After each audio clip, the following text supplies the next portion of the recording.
Hello అండి, అందరికీ నమస్తే. నేనైతే 7 శనివారాల వ్రతం అయితే చేసుకున్నాను. ఈ వ్రతము నేను ఇప్పుడే కాదండి, నేను ఇది థర్డ్ టైం చేసుకున్నాను అనమాట. నేను చేసుకున్న 2 వారాలు కూడా నాకు మంచిగా అనిపించింది. అంటే రెండు వారాలు థర్డ్ టైం కదా. నేను ఇంతకు ముందు టూ టైమ్స్ చేసుకున్నది కూడా నాకు మొక్కు అయితే తీరింది. 2 సార్లు కూడా నేను కోరుకున్న కోరికలు అయితే తీరాయి. ఇప్పుడు నేను ఒక కోరికతో ఈ మూడోసారి కూడా నేను ఈ వ్రతం అయితే చేసుకున్నాను. నేను చేసిన ప్రసాదాలన్నీ కూడా మీకు కావాలి అంటే రెసిపీస్ నాకు కామెంట్ బాక్స్లో కామెంట్ చేయండి. నేనైతే చేసి యూట్యూబ్లో సెండ్ చేస్తాను, యూట్యూబ్లో పెడతాను.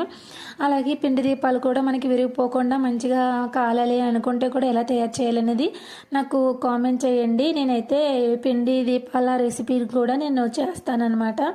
అలాగే కనుక ఇంకా మన ఈ వ్రతంలో అయితే 7 మాత్రమే పెట్టుకోవాలి అన్నీ కూడాని. ఈ కోరిక ఆ కోరికనే కాదు, ఏ కోరిక కోరుకున్నా కూడా మనకు ఖచ్చితంగా తీరుతుంది. ఈ వ్రతం చేసిన వాళ్ళకి కోరిక తీరలేదు అన్న వాళ్ళు మాత్రం ఎవ్వరు ఉండరు అనమాట. నేనైతే ఇలా ముడుపు కట్టుకుని ఇది ఫస్ట్ వారమే కట్టుకున్నాను. అది 7వ వారం కదా, 8వ వారం అయిన తర్వాత నేనైతే టెంపుల్లో వేస్తాను. నేనైతే ఇలా పూజని మంచిగా నేనైతే నా స్వామిని ఇలా అలంకరించుకున్నాను. ఇది మనకు బుక్ కూడా దొరుకుతుంది. ఈ బుక్ చదివినా కానీ కొంతమందికి అయితే అర్థం కాదు కదా ఈ వ్రతం అనేది ఎలా చేసుకోవాలనేది. నేనైతే ఇలా చేసుకున్నాను. Like, share, comment.